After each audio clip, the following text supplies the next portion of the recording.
The National Broadcasting Company invites you by transcription to join The Chase.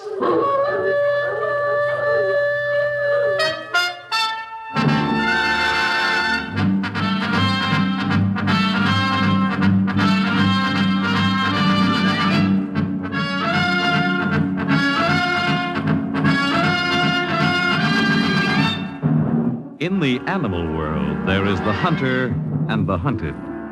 Found in fox, hawk, and sparrow, cat and mouse. We in the topmost species have also joined the hunt. But who is to judge precisely which of us are hounds or foxes as we enter the chase?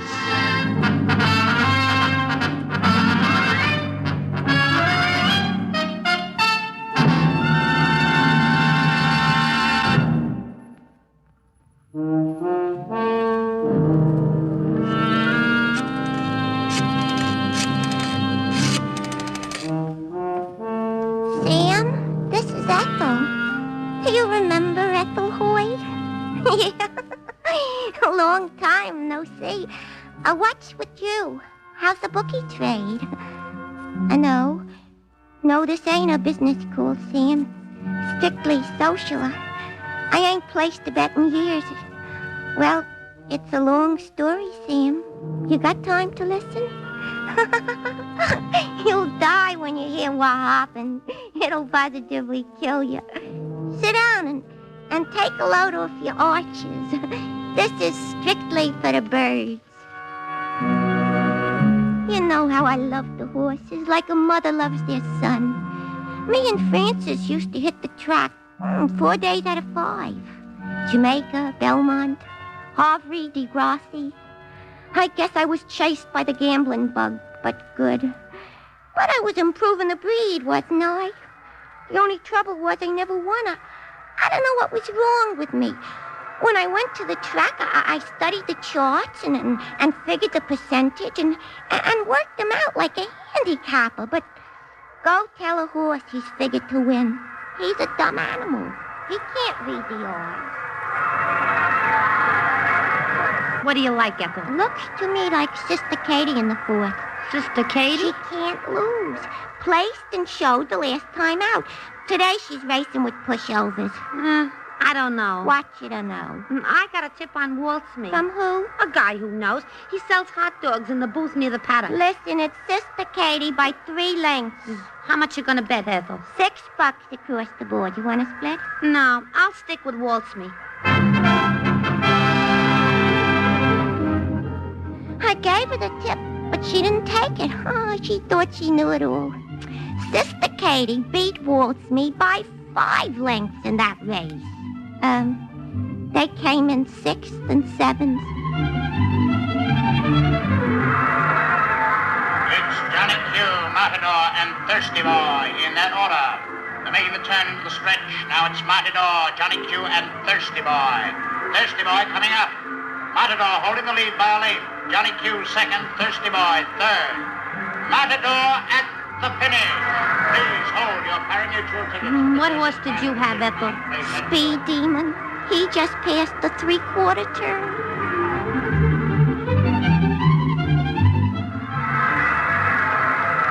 It's Shuffle in the stretch, followed by Mr. Cooper. Dark Eyes moving up to make a bid now. Dark Eyes, come on, you Dark Eyes. Dark Eyes passing Mr. Cooper, moving up on Shuffle. Neck and neck, Shuffle and Dark Eyes. Dark Eyes. You get him, Dark Eyes. He's moving up. He's passing Shuffle. Look at him, Francis. Look. What am I yelling for? That ain't my horse.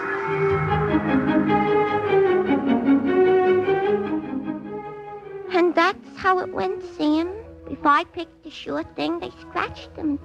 When I took a chance, I lost. Hard luck, Ethel, that was me. And like Francis said in the subway that day when we was coming home from the track. You know what, Ethel? Huh? You ought to quit. The horses? Yeah. Oh. You're jinxed, Ethel. Well, you lost everything but your permanent this afternoon. Oh, but I like to play the nags, Francis. It's so exciting. It's too rich for your blood, Ethel. Well, with me, it's a passing fancy. With you, it's like a disease. Why don't you settle down with some nice guy and raise a family? If I had your looks, I'd have been married years ago. Men don't interest me. Only horses. Then marry a horse. Fancy. You're better off married to one than losing your pay on him every week. I guess you're right, but, What are you looking at? that sign, the advertisement, up there over the seat. For hair bleach? Next to it, the crystal ball. Look at what it says, Francis. Madam Zaza solves your problems, foretells the future. Private consultations arranged. So what? I'm going up to see her, Francis. What for? Don't you get the angle? Look, if she can look into the future, maybe she'll give me some hot tips. Oh, Ethel, are you cracked? If she knew a good horse, she'd play him herself. Oh, anyway, I'm going tomorrow. You want to come, Francis? I got better ways to waste my money. Oh, you don't believe in fortune tellers? No. Hey, here's my station. You sure you don't want to see Madame Zaza with me? Positive. They're fakes, every one of them. But, Ethel, Yeah? if she does give you a hot one, you may as well put down 2 on the nose for me.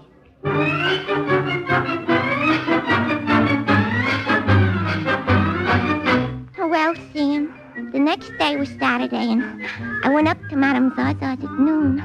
A guy with a turban on his head and a ring in his ear let me into the apartment and sat me down right in front of the crystal ball and then called his boss. You wish to consult with me? Madame Zaza? Yes. My name's Ethel Hoyt.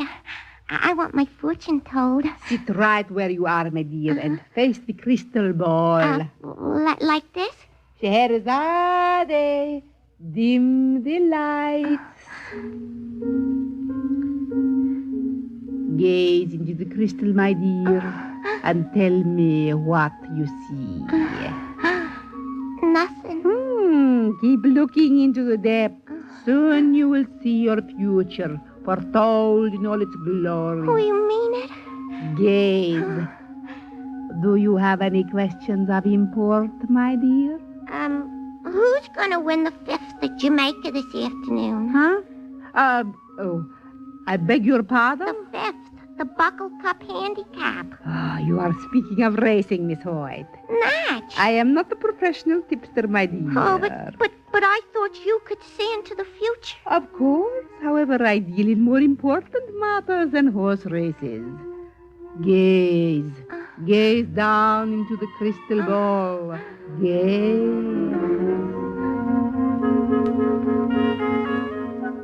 You see something? Yes. What? I see that you will become lucky very soon. You mean I'm gonna win once? More than once. Yeah? 5 times the goddess of luck will smile down at you, and 5 times you will reap a reward. It is written in the stars. 5 times? Oh, boy.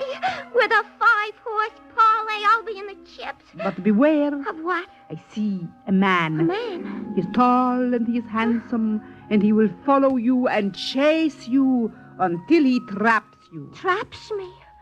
Why? Because, my dear, he wants to kill you. That will be $2. $2. $2 I had to pay her to tell me that. It scared the daylights out of me. It worried me so much. I could hardly read the dope sheet on my way to the track that afternoon. And when I met Francis near the clubhouse. Ethel! Hello, Francis. What's the matter? You're so late. You missed the first 2 races. I know.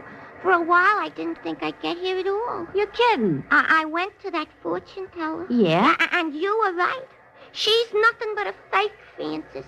Everything she told me was eyewash. Mm-hmm. When Frances Becker gives you advice, you take it. Yeah. You only wasted your cash, you see? She didn't give you a tip, huh? Tap? She didn't even know what a horse race was. Strictly a square, that's all. Strictly... They're off. There they go, Eth. Yeah. It's Georgia Peach on the outside for 1 lane. Private Eye, second. Private Eye, that's my nag, Ethel. I got 5 on him to place. Private Eye moving up on Georgia Peach. Turntable now make a bid, followed by Beelzebub.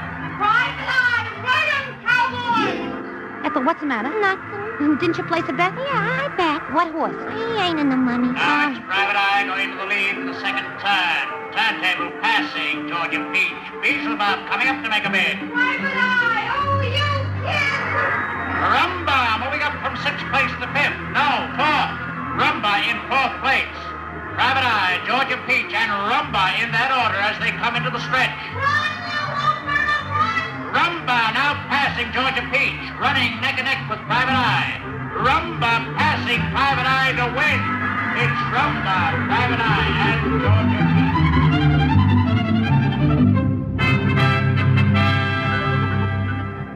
Well, I placed anyway. Let's see what the odds on the board are going to be. Ethel, Yeah? snap out of it. Huh? Hey, there's the odds. Private Eye pays $6.20 for place. What? Look at the odds on Rumba. Holy smoke, he was a 50-to-1 shot. Rumba? Yeah. Who'd you have? Rumba! No. Yeah. Number 3. Look at my ticket. You got it, Ethel. I just bet blind, Francis. I didn't even remember my horse's name until... What did you bet? $5 on the nose. Oh, sister, you're in for 250 smackers. Ethel, you hit the jackpot at last. 5 winners. What? She said I'd have 5 winners. Who said? Eeny, meeny, miny, mo. Pick a horse and grab the dough. Ethel, are you crazy? You gonna pick a horse with your eyes shut? It doesn't matter. What are you gonna do, Ethel? I'm gonna bet my girdle.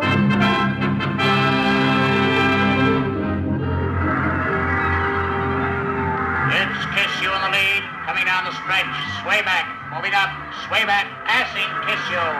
Sway back at the finish, Kiss You next. Please hold your pyramid. Sway back. That's you, Ethel. Yeah. Oh, look at the odds. 30-to-1. How much did you bet, Ethel? 250 clams. Eeny, meeny. Ethel again? French toast. It's French toast in the 5th. French toast. That's the candidate for the glue factory. I checked the odds on him He myself. can't lose now. I'm getting on him. For how much, Ethel? The works.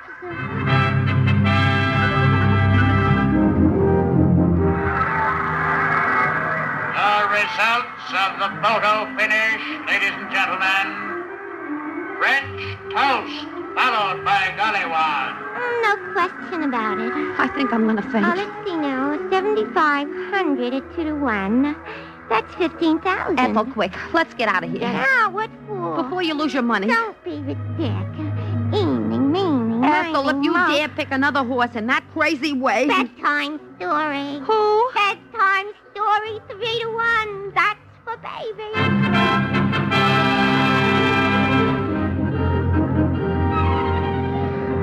Now that gives me 45,000 clams, Francis, or roughly 9 mink coats. Ethel.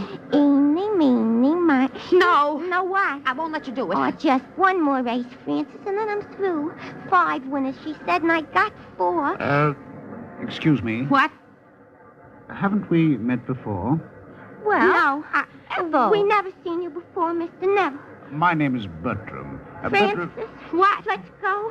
But ladies, I didn't mean... Stop pulling me, Ethel. We gotta get away. Ethel, stop. Now, what's got into you? He didn't mean any harm. He's such a nice, tall, handsome gentleman. That's the trouble. What's the trouble? Madam Zaza told me. He's walking our way again, Ethel. And you know, I'm almost sure You I see him said you someplace. wanted to go home, Francis. Come on. But Ethel! Run, Francis, run.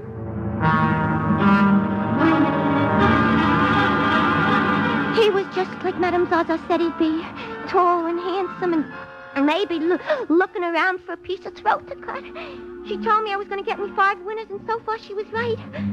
But if I could help it, that was the only part of her prophecy that was going to come true. Who's there? Ethel Hoyt, Mrs. Ryan. I got the rent I owe you.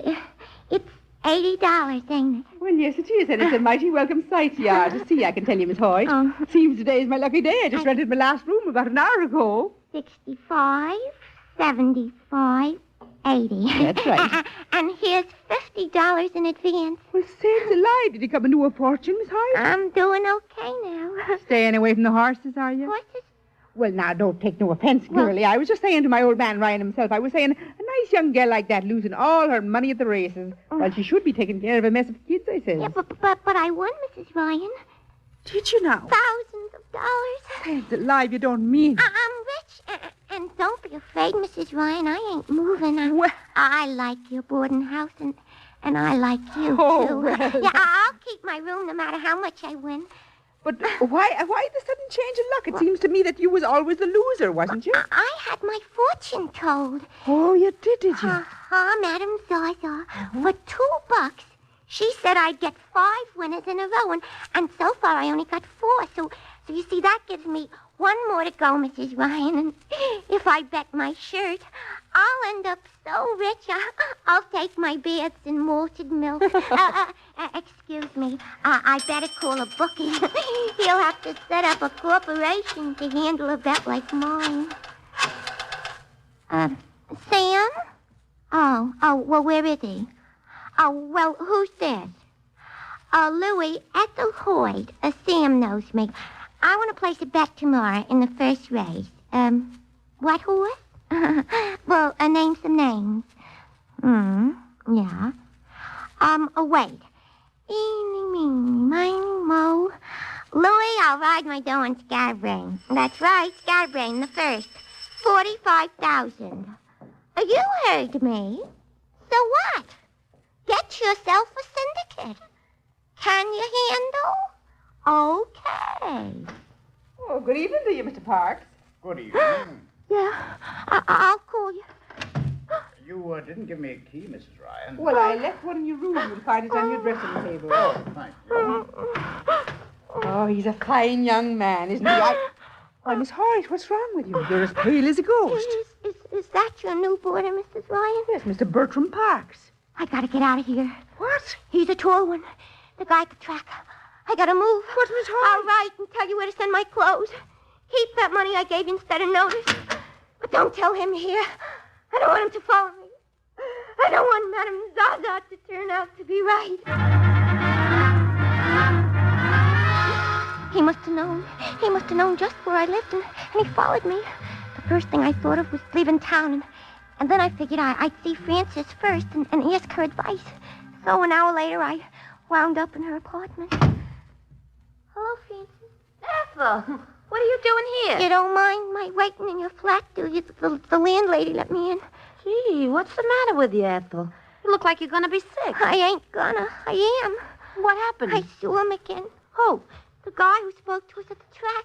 Oh, you mean Bertram. You know his name? Sure, he mentioned it, didn't he? Besides, he called me up. He called you up? You want to know something funny? We both work in the same building. That's why he said he saw me someplace before. He must have seen me go into my office once because he phoned while I was typing a letter for Mr. Sweet. Gee, Mr. Sweet was fit to be tied. Never mind, Mr. Sweet. What did he want? Bertram? Yeah. He wanted your number. My number? Where you work? Did you give it to him, Frances? Well, yeah. Oh, Frances. Oh, now look, honey, you're taking this Madame Zaza too serious. This fella's such a nice-looking guy, honest. If it wasn't that I got my bill, I'd go for him myself. Oh, but Madame Zaza... Oh, now look. Well, how do you know this is the guy she meant? Well, anyway, it's all a lot of malarkey. You won them races because you got the breaks. Oh. Not because Madame Zaza said you'd win. Well... Now you got a chance to meet a clean-cut fella for a change. Oh, don't be a lemon, Ethel. You can't stay single for the rest of your life. He did look nice, didn't he? Mm-hmm. He looks like a sport. Listen, if he calls you up, let's make it a foursome. You and Bertram, Bill and me. How about it? Well, I don't... We could go to a Broadway show, maybe. If he calls by tomorrow night. Oh, well... Let's look up and see what's playing in the papers, huh? Papers? Well... How about a musical? Oh. Let's see. Frances. What's the matter? The headline. On the back. What headline? Woman strangler on the loose. Police looking for slayer of 2 girls. Have they got a description of them? Well, let's see. 5'11". Dark hair. Wearing a light gray suit. That's Bertram. Oh, now wait a minute. Oh, there's no doubt about it. He's a nut, and he wants to kill me. There's a million guys who look just like this description. Not for me, Frances. Not after what Madame Zaza said. Oh, but now I can't even leave town. Why not? I bet all my money on Scatterbrain, and the first tomorrow I got a ways to collect. Gee, Oh, what am I you going to... really are worried, ain't you, kid? Maybe I ought to call the police. But what'll you tell him? He ain't done nothing yet. Yeah, but that description in the papers... You still ain't sure, Ethel. Well... You can't go making trouble for an innocent guy. Oh, he ain't innocent, Francis. He's the fellow Madame Zaza was talking about.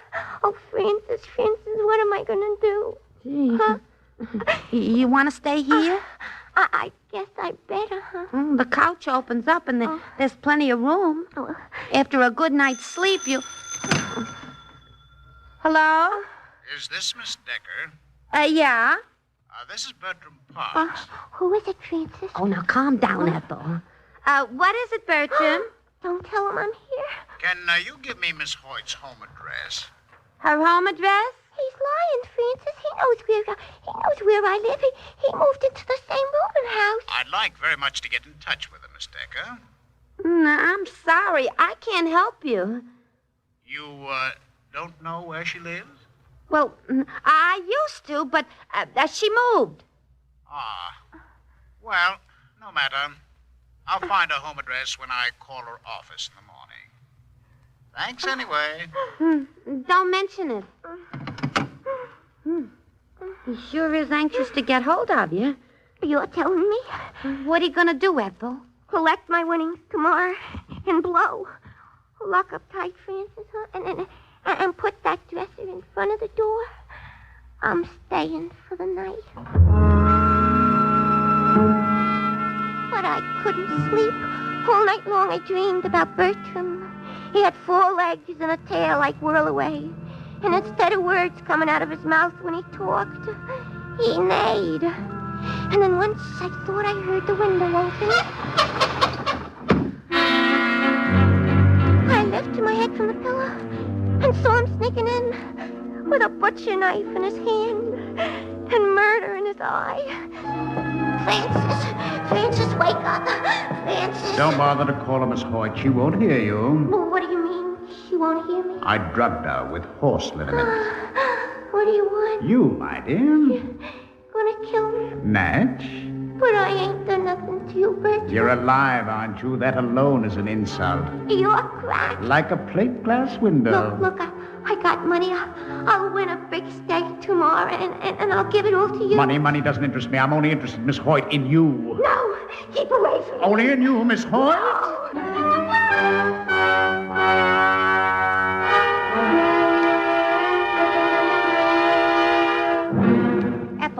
Ethel, wake up. Don't kill me. Don't. Ethel! Francis, where is he? He was standing right there with a knife in his hand. Oh, you poor kid. You must have been dreaming. Dreaming? There's no one here but us. Oh, what's that? Take it easy. Easy. It's just the alarm clock. Well, another day, another dollar. Time to go to work. Oh, don't leave me, Francis. Oh, but I gotta get to the office, kid. I'm scared to be alone. Well, I tell you what. You stay here until I get back this afternoon. Meantime, I'll make inquiries. Oh, what kind of inquiry? About Bertram. Oh. I'll do a little detective work. And if he sounds like the nut the cops are looking for, I'll give them a ring. Oh, all right, Francis, I'll wait. I locked and bolted the door after Francis left, and then sat near the window with a hammer in my lap. And as the hours went by and it got to be post time, I started wondering about the race and how it was working out. And happiest one, I tried to get Louie on the phone, but I got no answer. And by the time it got to be 2, I just had to look at a paper to get the first result. So I took a chance and left the room. Walked down to the corner newsstand. The street was empty and everything looked copacetic until I reached the stand. There was a guy with his back to me as I started to buy a paper. And when he turned around, I saw it was Bertram. Miss Hoyt, how nice. Don't come near me. Why, Miss Hoyt? What's the trouble? Don't come near me or I'll yell for a cop. But, Miss Hoyt, come back. Come back. I want to talk to you. I ran like a derby winner until my legs turned to rubber. And when I got to Frances's house, I tore up the stairs into her room and then grabbed the phone. But it was out of order. Operator! No. Miss Hoyt, are you in there? No. Miss Hoyt, may I speak to you for just 5 minutes? Get away from the door. Get away before The door. Like a dope, I left it open. I ran into the next room looking for a knife or a hunk of wood, anything to protect myself. But when I heard him behind me, my mind got paralyzed again and I couldn't think. And then I saw another door, and I opened it and then jumped through. But it was too late to do anything when I found I just walked into an empty closet. Miss Hoyt, where are you? Miss Hoyt! I'll bang you with this hanger! Miss Hoyt! You killer, you! Ethel!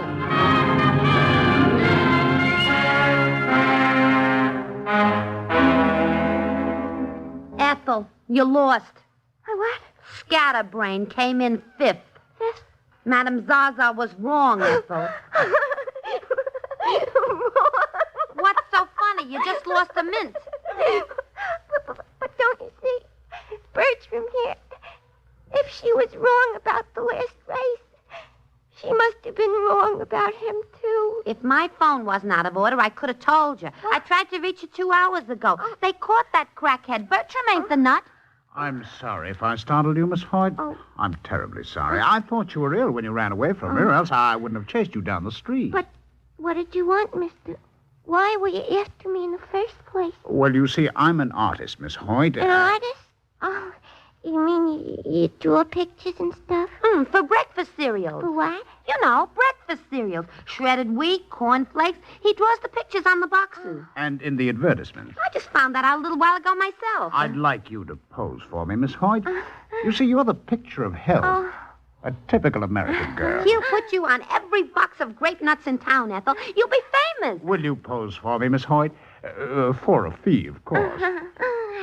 I'll do it for nothing. And Bertram, Yes? you can call me Ethel. Now that we're really going to get acquainted.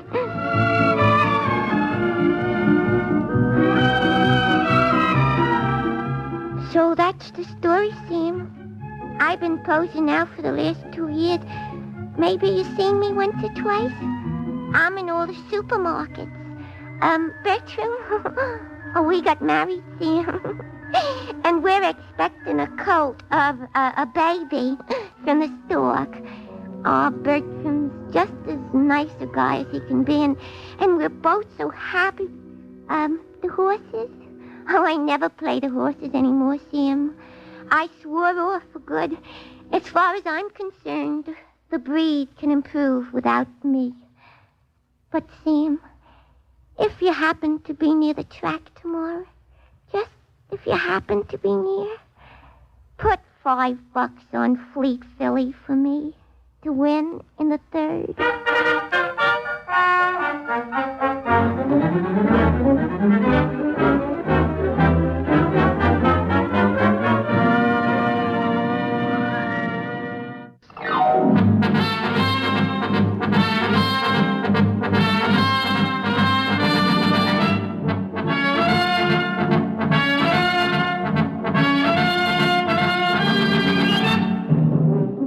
The Chase was created and written for the National Broadcasting Company by Lawrence Clee. In tonight's cast, Norman Rose was heard as Andre. Others in the cast were June FORAY, Edgar Staley, and Stephen Schnabel. The Chase was engineered by Lee Kramer. Your announcer, Fred Collins. The Chase was directed and transcribed by Walter McGraw.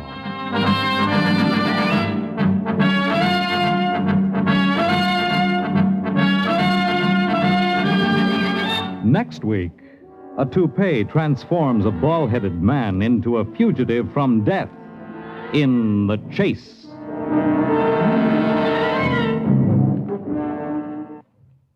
Starting the 18th, enjoy the best of Groucho on NBC.